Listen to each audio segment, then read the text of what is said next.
On November 30th, 2025, just minutes after sunrise, a statement from Buckingham Palace sent shockwaves across the globe. It claimed that Meghan Markle was no longer the Duchess of Sussex. The announcement was brief, emotionless, and delivered without ceremony.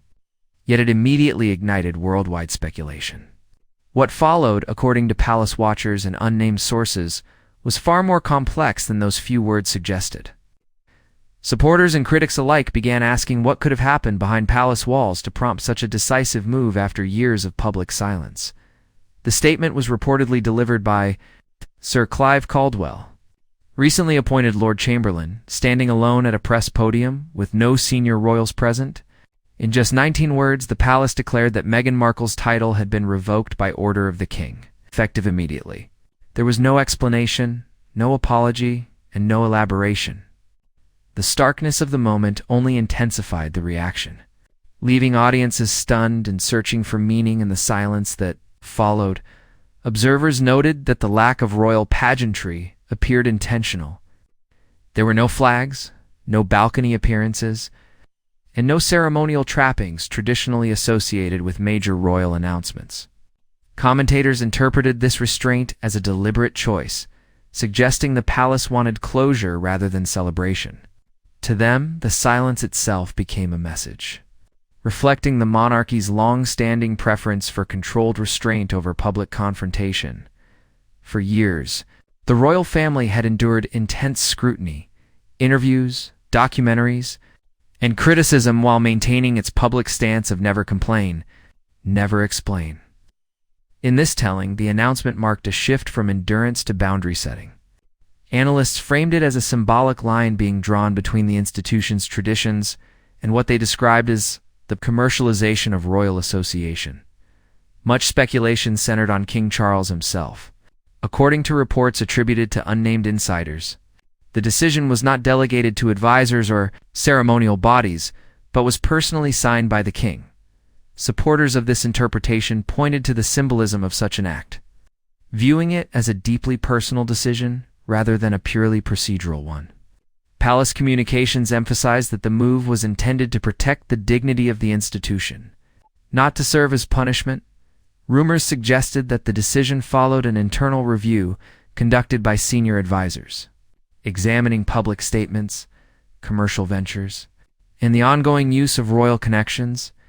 In this narrative, the findings were described as troubling enough to warrant action, with advisors allegedly warning of gradual damage to the monarchy's public standing. Once the full scope of these concerns was presented, commentators claimed the king felt there was no alternative, adding to the intrigue. Some reports spoke of a discreet internal process with a code name, fueling comparisons to a political thriller. While such details remain unverified and highly speculative, they contributed to the sense that something significant had been unfolding. Behind closed doors, while the public's attention was elsewhere, whether viewed as fact, rumor, or dramatic interpretation, the story quickly became a lightning rod for debate. Supporters saw it as an overdue assertion of institutional boundaries, while critics questioned both the narrative and its motivations. What remains undeniable is the intensity of the reaction and the way a short, carefully worded announcement captured the world's attention, reshaping conversations about the monarchy, its future, and its relationship with those who step away from ITA. Covert legal operation was quietly taking shape behind palace walls.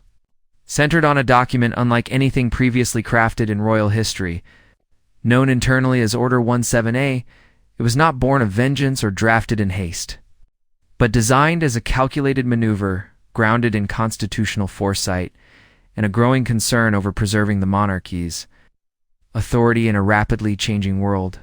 For more than a year, senior aides had reportedly compiled extensive documentation. Each instance in which Meghan used the Sussex title in entertainment contracts, merchandise, filings, digital platforms, or interviews was carefully logged. According to sources, the cumulative effect of this evidence painted a troubling picture. Royal status, they concluded, was no longer being honored but mon niti, a ZDD, to construct the framework of Order 17A, Lady Margaret Ashcombe. a respected legal authority, often described as the archivist of the crown, was summoned. Her approach was methodical and detached, focused entirely on precedent rather than personality. Working closely with Princess Anne, who had allegedly raised concerns about these issues for years, they formed a discreet committee tasked with redefining the boundaries of royal legitimacy. The meetings were said to be intense and exhaustive, shaped by the awareness that their work could permanently alter how the monarchy governed itself. Order 17A introduced sweeping provisions, including mandatory reviews of royal titles every 5 years, strict limits on the commercial use of royal associations, and a digital sovereignty clause, preventing former royals from using crown-derived terms in monetized spaces without formal approval. These measures went far beyond any single individual. They were intended to create a structural firewall, protecting the institution from anyone who might attempt to convert royal identity into a commercial weapon. The final draft was completed in September 2025, just 2 months before the public announcement. One detail underscored the seriousness of the process. Catherine, Princess of Wales, reportedly influenced the final wording. Though not a formal signatory, she was said to have urged that the language remain firm but restrained, dignified rather than defensive. The consequences remained intact, but all traces of personal accusation were removed. The aim was precision, not retaliation.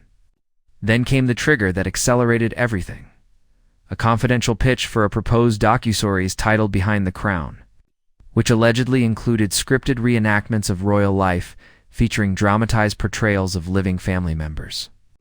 The proposal did not reach the palace through official channels, but through investigative leaks, and it was reportedly the final straw. What made the situation even more poignant, according to those close to the palace, was the belief that Queen Elizabeth II had foreseen this outcome long before it unfolded. In one of her final handwritten notes to Charles, she reportedly warned him to be mindful of legacy being traded for spectacle. Those who knew her interpreted this as a rare expression of unease from a monarch who had weathered abdications, divorces, and scandals. This, she felt, was something fundamentally different. In her view, tradition was not merely being challenged but reframed, rewritten, and marketed to a global audience. After Meghan and Harry's departure in 2020, Queen Elizabeth is said to have increased her private correspondence with Charles, sending handwritten notes through trusted aides. These messages were not commands but reflections, layered with caution. One preserved note reportedly read that what is turned into contempt is no longer honored, and that silence should not be mistaken for surrender. Another, written after the Oprah interview, was said to be more pointed, reminding Charles that true bravery is recognizable without explanation. Following the release of the Netflix series, the Queen allegedly took what many consider her most decisive step. In early 2022, just months before her death, she drafted a final memorandum addressed solely to Charles. Its contents were never publicly disclosed, but those who saw it described it as deeply personal and strategically clear, granting her son full discretion to act in defense of the crown's future, even if that meant severing bonds once thought untouchable. One longtime lady-in-waiting later claimed the Queen watched portions of the Netflix footage alone and quietly remarked that mocking the fabric of tradition was not bravery, but ignorance. That moment reportedly stayed with Charles. What he saw in his mother was not anger but grief, and that grief began to shape his own resolve. Queen Elizabeth never issued direct orders, believing that the weight of monarchy demanded patience rather than panic. Her guidance was simple: act when the moment is right, not when the noise is loud.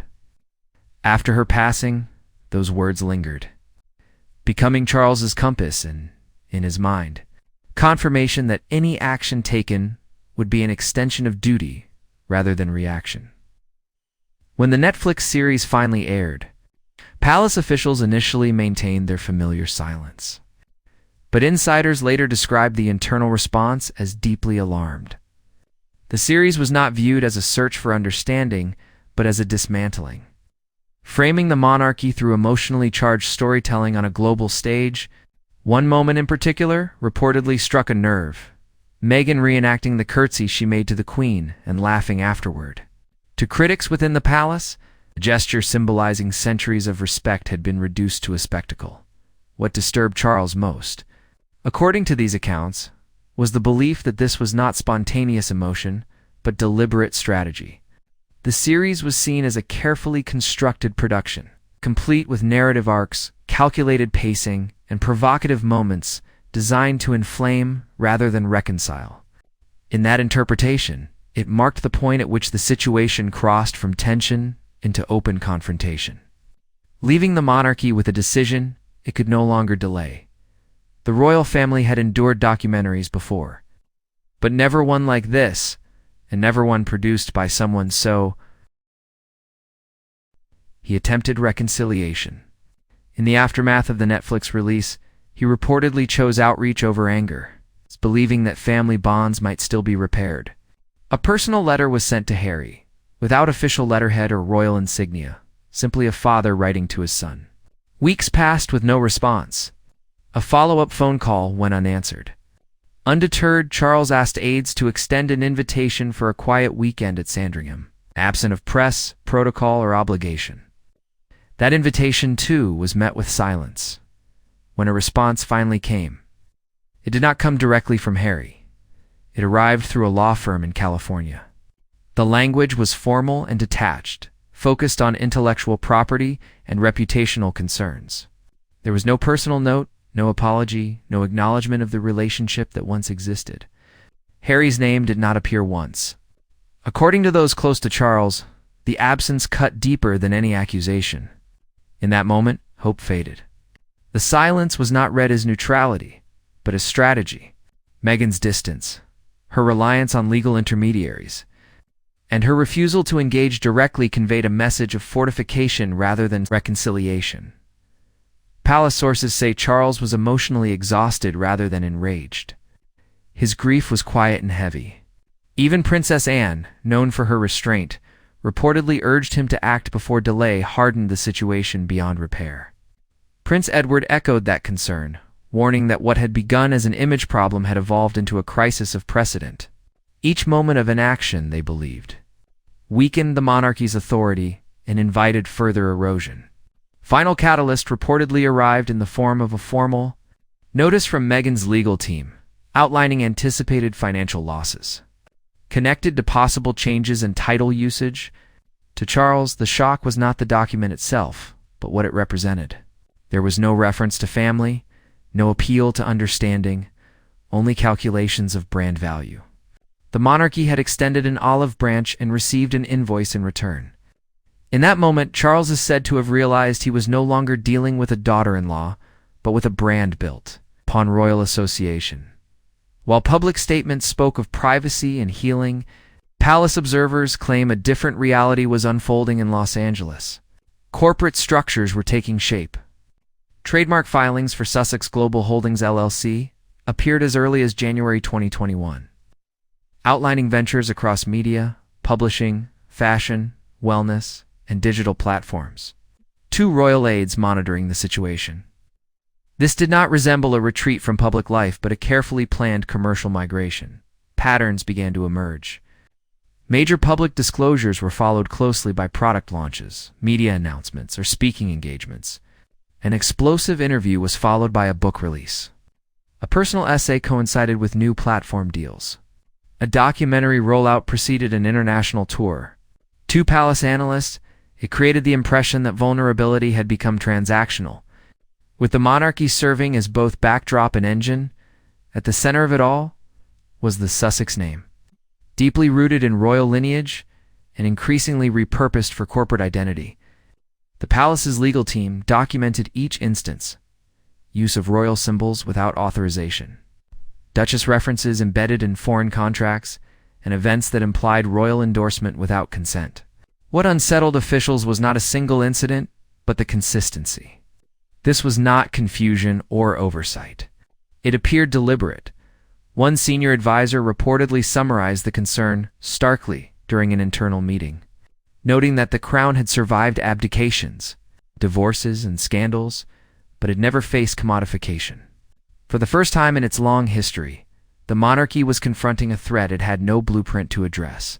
The packaging and sale of royal identity in a digital marketplace. Behind palace gates, the mood reportedly darkened. Meghan's ventures were no longer seen as personal reinvention but as institutional rebranding without permission. And perhaps most painful of all was Harry's transformation. Once known for his warmth and spontaneity, he now appeared distant and shielded. Communication with his family dwindled, then stopped altogether. To those watching from within the palace, that silence carried more weight than any public statement, signaling not just separation, but something far more final. Letters from Charles went unanswered. Invitations from William were quietly declined. Catherine's attempt to meet Harry privately during a visit to the United States was met with silence. Within palace circles, a phrase began to circulate: lost to the narrative. There was a growing fear that Harry had become not only emotionally distant, but fully entwined in the brand his wife had built. It marked a shift, not merely in proximity, but in loyalty. The monarchy's deepest anxiety was no longer that Meghan had left the palace, but that she was building one of her own, complete with global reach, media dominance, and the Sussex title emblazoned across its gates. The most devastating moment came in the early hours of December 1st, 2025. Just one day after the public announcement, a royal courier delivered a handwritten letter to California, sealed with the monarch's crest. King Charles refused to let any advisor or aide draft or edit it. This was not written by a king or head of state, but by a father who believed he had exhausted every possible path to peace. The letter was composed in solitude, long after the signatures on Order 17A had dried, according to those who claimed to have seen it. The letter was tender yet firm, a confession of heartbreak rather than an act of vengeance. Charles wrote that the actions taken were not against a person, but against what he described as a distortion. Unlike the carefully polished press statement, the letter was raw and unfiltered. He admitted he had waited too long to act, hoping that Meghan might one day return not to the family, but to its values. He spoke of the pain caused by mockery, strategic silence, and legal barricades, yet still left room for hope. The final line reportedly read, "The door remains open to the son I knew, if he ever returns without the mask." That sentence carried the weight of a father's grief. The mask, as Charles understood it, was not just celebrity or distance, but the performance, the branding, the carefully curated image that had replaced the son he raised. It was not anger that defined the moment, but quiet sorrow. The kind that comes from watching your child become someone you no longer recognize hours later. The monarchy marked the moment with a gesture few would ever witness. Inside a quiet room at Windsor Castle, deep within the royal archives, 4 officials gathered without ceremony. A parchment card bearing the title Duchess of Sussex was placed into the legacy vault and stamped "Ceased by royal directive." That vault had not been opened for title removal since 1936. Now, it held one more chapter. In Montecito, Meghan's team responded swiftly with a prepared statement. The language was polished and restrained, emphasizing equity, compassion, and family values. To palace insiders, the words rang hollow. Charles was not mentioned. Harry's father was not acknowledged. There was no recognition that the moment might carry pain for anyone beyond herself. For those inside the palace, it confirmed what they already believed. This was no longer about family. It was about branding, leverage, and legacy. While Meghan's statement dominated headlines, something quieter was unfolding behind palace walls.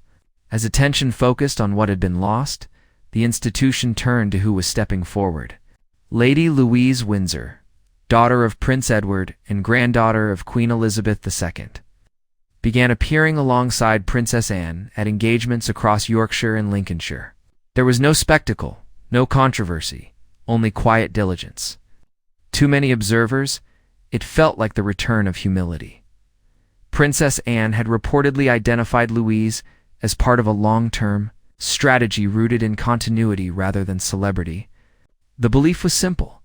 If the monarchy was to survive in the digital age, it needed authenticity and loyalty more than influence. Discussions began within royal advisory circles about restoring a title once promised but never formally granted. Granting it to Louise would send a clear signal about the values shaping the monarchy's future. Public response shifted quickly. Polling suggested a surge in approval for Lady Louise, with many expressing regret that she had not been more visible sooner. Where one figure offered spectacle, the other offered silence. Where one commodified the crown, the other preserved it. In that contrast, the monarchy began to reclaim control of its narrative.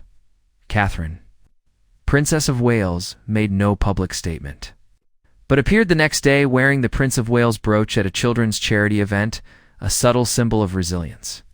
William, when asked privately, responded with a quiet clarity. This was not about who they loved, but about what they were sworn to protect. Princess Anne returned to duty the following morning without pause or comment, embodying the principle that service continues regardless of turmoil. In the end, the story was not about anger or revenge. King Charles did not act impulsively. He acted after years of restraint, months of investigation, and repeated attempts at reconciliation. What he revealed was not simply a decision about a title, but a line drawn between service and exploitation. The monarchy weathered the crisis not through dramatic declarations, but through consistency, presence, and duty. While Meghan lost a title, the deeper question lingered over what else may have been lost in the process. Titles can be revoked, but integrity, character, and genuine